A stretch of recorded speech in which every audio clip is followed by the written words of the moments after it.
हे मेरे राजा, हे मेरे परमेश्वर, मेरी दुहाई पर ध्यान दे, क्योंकि मैं तुझसे प्रार्थना करता हूँ। बुधवार 2 अक्टूबर 2024। आज के मनन के लिए मैंने आप ही के लिए चुना है भजन संहिता 69 और उसका 6वां वाक्य। हे प्रभु, हे सेनाओं के यहोवा, जो तेरे बाट जोतते हैं उनकी आशा मेरे कारण ना टूटे।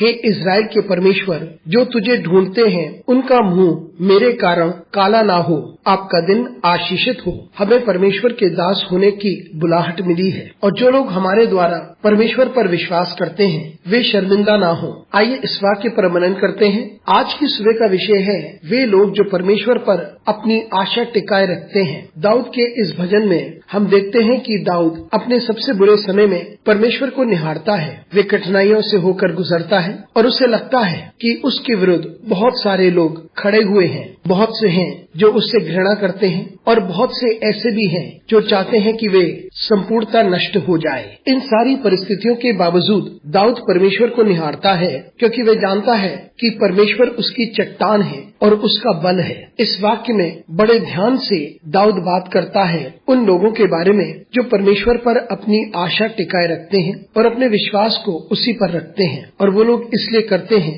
क्योंकि दाऊद ऐसा करता है। और दाऊद यहाँ पर इस बात को कहता है कि जो लोग परमेश्वर को निहारते हैं क्योंकि वह परमेश्वर पर भरोसा करता है, और यदि वे स्वयं जिसने परमेश्वर पर भरोसा किया कि परमेश्वर उसे बचाएगा, उसे बल देगा और उसे पुनर्स्थापित करेगा, और परमेश्वर जो उसके द्वारा महान और पराक्रमी कामों को करेगा, यदि वह स्वयं पराजित हो जाए या विश्वास में कमजोर हो जाए, तब वे लोग जिन्होंने परमेश्वर पर अपनी आशा टिकाई रखी है दाऊद की वजह से, तो वे शर्मिंदा हो जाएंगे या वह तबाह हो जाएंगे। इसलिए दाऊद की यह प्रार्थना है कि क्योंकि उसने परमेश्वर की सामर्थ पर भरोसा किया है और दूसरे लोगों ने दाऊद की प्रार्थना पर विश्वास किया है और दाऊद के विश्वास को उन्होंने देखा है, इसलिए उन्होंने परमेश्वर पर भरोसा किया और परमेश्वर पर विश्वास किया। ऐसे लोगों को शर्मिंदगी महसूस नहीं होनी चाहिए और उन्हें यह नहीं लगना चाहिए कि उन्होंने एक गलत निर्णय लिया है। मित्रों, बहुत बार ऐसा होता है कि हमारी गवाही एक वजह बन जाती है जिसके कारण